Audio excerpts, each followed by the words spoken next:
Mr. Andrew Bridgen. Thank you, Madam Deputy Speaker. I beg to move that leave be given to bring in a bill to prohibit ministers of the Crown from making or implementing any legal instrument which is not consistent with the sovereignty of the United Kingdom Parliament unless it has been approved by a referendum and for connected purposes. Well, Madam Deputy Speaker, this is a bill that does what it says on the tin. The point of this bill is to uphold the integrity and sovereignty of this great House and this great nation. This bill would prevent, for example, a future government overturning the democratic will of the British people and taking us back into the European Union without holding public consultation and a referendum. Indeed, it would stop the government from taking us into any union without public consent, and it will move power closer to the people. But, Madam Deputy Speaker, this bill would also stop something which threatens the people of our great nation now, right now. It would stop the government from blindly accepting the World Health Organisation's amendments to the international health regulations and the so-called post-pandemic agreement, something they appear intent on doing without even consulting this House, let alone the public. The government signed up to the WHO Pandemic Preparedness Treaty negotiations without a single word being uttered in government time. The only time we've ever mentioned this in Parliament was on the 17th of April this year, and this debate in Westminster Hall was forced by over 156,000 members of the public through a petition. A further petition to reject the amendments to the IHR has closed, reaching over 116,000 signatures, but no time yet has been allocated for the debate.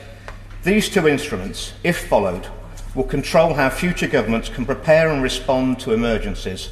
And, Madam Deputy Speaker, in my view, it would amount to making this House redundant. This treaty and the amendments to the IHR, if allowed to progress, will fundamentally change the relationship between citizen and state, moving away from a parliamentary democracy that's been the envy of the world for centuries to an autocratic dictatorship led by an unelected, unaccountable Director General of the WHO.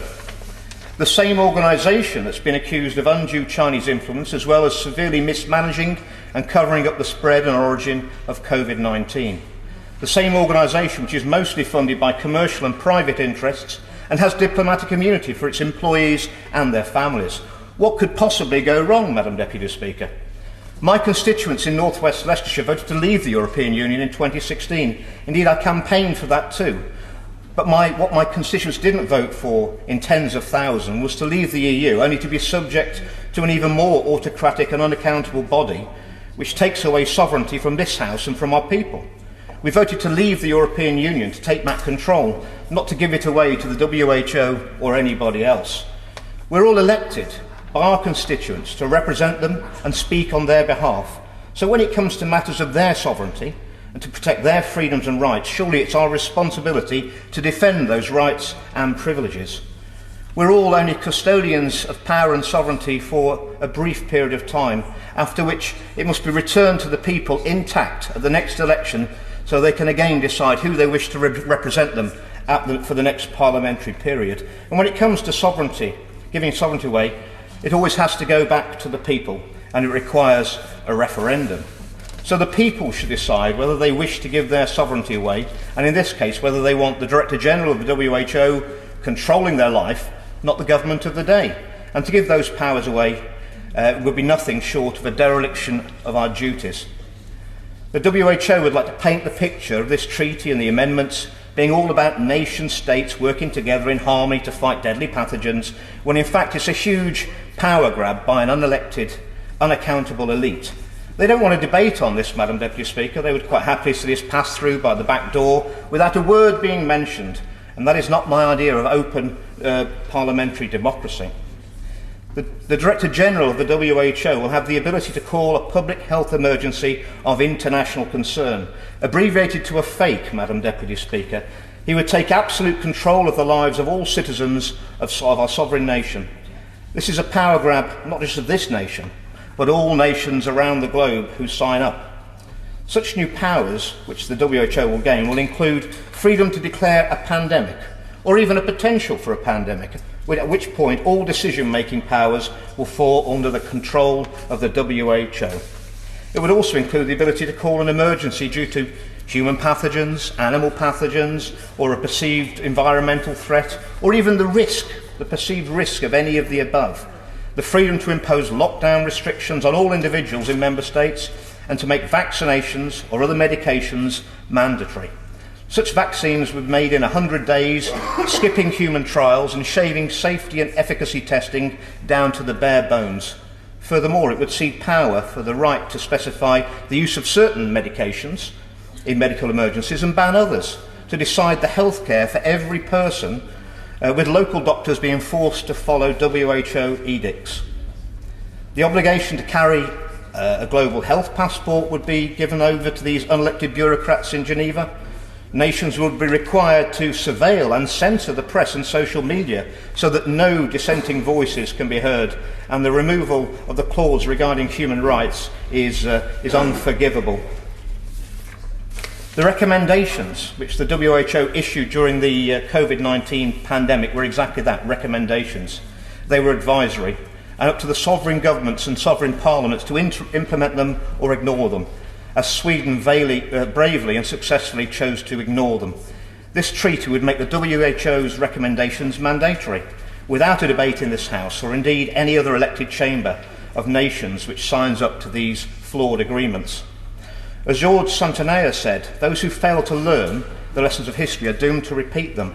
I have some severe worries that the lessons of the last pandemic have not been learned by the WHO itself, as they will not even have a review of their recommendations during the last pandemic. So sure are they that their advice was absolutely perfect, when in fact we know from independently conducted reviews it was actually a litany of disasters, lockdowns, mandatory experimental vaccines and masks, all of which caused our population and economy huge harm. We're in danger of giving this organisation even more powers to overreach itself and repeat those catastrophic mistakes. Madam Deputy Speaker, do we really want a repeat of the measures recommended by the WHO, who resulted in 400 billion on the national debt, which has caused ravaging inflation, not to mention the huge NHS waiting lists, 1 million young people in need of mental health support, and the damage to our children's education and development? So that begs the question, why on earth would anyone would be willing to give away our sovereignty without consulting this House or the people? That is something which I'm not content with, and I suspect many colleagues here today would share my concerns. Or perhaps some of them think that, rather like those who were deciding the regulations at the last pandemic, that they wouldn't apply to them. I can assure honourable and right honourable members that they will. The very democracy that we've taken for granted all our lives is now under threat, and it's not under threat from invading armies, hailing up from hostile nations. No, our democracy is under threat due to the apparent corruption and decay of our own government institutions, which are allowing this power grab to happen. Honourable and right honourable members in this chamber should never forget that we are the servants of the people. We're not their masters, and the servants should not sell out their masters ever.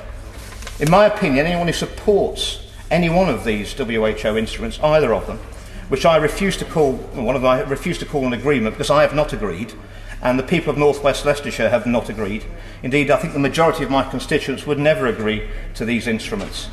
In my view, any member of this Parliament who would hand over these powers to such a discredited organisation as the WHO does not deserve a seat in this chamber or any elected assembly around the world. So in conclusion, Madam Deputy Speaker, to even contemplate giving away these sort of powers to this sort of body, which affects not just the democratic rights, but indeed the human rights of every single man, woman and child in our nation, without a referendum, would be quite simply catastrophic. People have said this will lead to one world government. Well, in fact, it's rather worse. It would be a one world dictatorship. Signing up to this treaty and binding ourselves with the WHO without a single debate on it, a single vote on it, or asking the general public what they think, would make being a member of the European Union look like a democratic paradise by comparison. That's why we need this bill. And I'm aware, Madam Deputy Speaker, that the looming prospect of prorogation, even if the House supports my motion today, the bill will fall in a few days' time. However, Madam Deputy Speaker, as the phrase goes, I will be back. I will be back. The question is, the honourable member have leave to bring in the bill. As mayors that opinion say aye. Aye. Of the contrary, no. I think the ayes have it. The ayes have it. Who will prepare and bring in the bill? Mr. Philip Hollowbone, myself and others, Madam Deputy Speaker.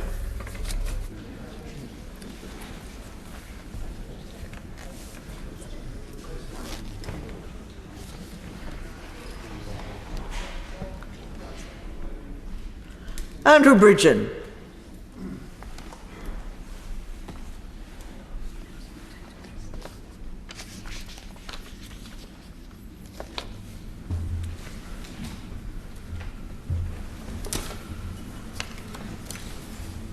Parliamentary Sovereignty Referendums Bill. Second reading what day? Friday the 24th of November, Madam Deputy Speaker. Friday the 24th of November. Thank you.